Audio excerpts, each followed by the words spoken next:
Another very intriguing argument for flat earthers is Antarctica, the mysterious massive continent at our southern pole that nobody is allowed to explore. After sailing over 60,000 miles along the Antarctic coastline, Captain Cook was never able to complete the journey around the ice continent, which is supposed to be just under 12,000 miles around. Neither was James Clark Ross or the British ship Challenger. Nobody has ever successfully circumnavigated Antarctica. Many so-called flat earthers claim that these attempts failed because Antarctica is actually a massive ice barrier that surrounds the flat surface of the Earth. The azimuthal equidistant projection map, produced by the U.S. Geological Survey, has been used for centuries for the fact that all directions or azimuths are correct and all distances are at true scale. Studying this map, one can clearly see how man has been able to accurately circumnavigate the Earth on a flat plane model. And if it is in fact accurate, then it explains why after 60,000 miles, nobody has been able to completely circumnavigate Antarctica. Interestingly, this is also the map used by the United Nations. Admiral Richard Byrd, Medal of Honor winner, youngest admiral in the history of the Navy, and recipient of 3 ticker tape parades in his honor, led 4 expeditions to Antarctica. The 4th being a military operation known as Operation High Jump, with an aircraft carrier group, 4,700 men, 13 support ships, and 33 aircraft. Their stated mission was to establish the Antarctic research base Little America 4, but many believe the true nature of the secret mission was to root out the Nazis who arrived in 1939, claiming New Swabia and setting up a Nazi presence in Antarctica. In 1954, Admiral Richard Byrd spoke on TV of an area bigger than the United States with valuable resources and announced a future of international exploration. Our very distinguished guest for this evening is Admiral Richard E. Byrd. Strangely enough, there's left in the world today an area as big as the United States that's never been seen by a human being. And that's beyond the pole on the other side of the South Pole from Middle America.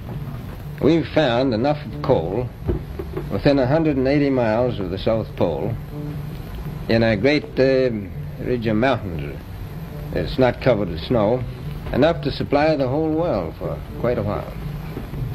And I think it's quite astonishing that there should be an area as big as that unexplored. That's a tremendous So challenge. there's a lot of adventure left down at the bottom of the world. Well, Admiral, do you hope to see that? I do.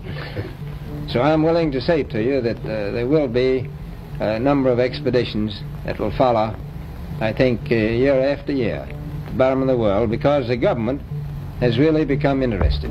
But this never happened. In 1957, Admiral Byrd died in his sleep of a heart ailment at the age of 68. And on December 1st, 1959, all 12 countries active in Antarctica signed a United Nations treaty that outlawed all public travel south of the 60th southern parallel. This was the same time that NASA was formed. The world's attention was pulled away from exploring Antarctica and directed firmly on the moon. In 1962, a series of high-altitude nuclear tests was carried out by the United States.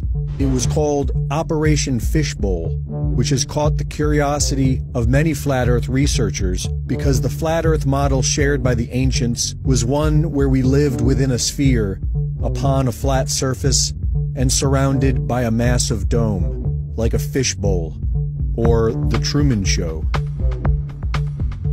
In 2012, the secret lost diary of Admiral Richard E. Byrd was published, wherein Admiral Byrd allegedly claimed to enter a hollow Earth through a hole in the center of Antarctica and meet with an advanced alien civilization.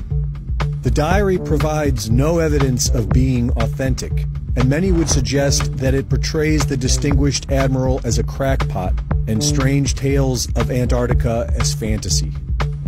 To this day, the public is strictly prohibited from traveling below the 60th southern parallel. Nobody has ever completely circumnavigated Antarctica, and airplanes are prohibited from flying over the icy continent. What are they hiding? There is now talk of investing trillions of dollars to explore Mars. Why not Antarctica? If sharing videos about flat Earth is harmful, why not put it all to rest by circumnavigating Antarctica, documenting everything, and prove that the Earth is a spinning globe?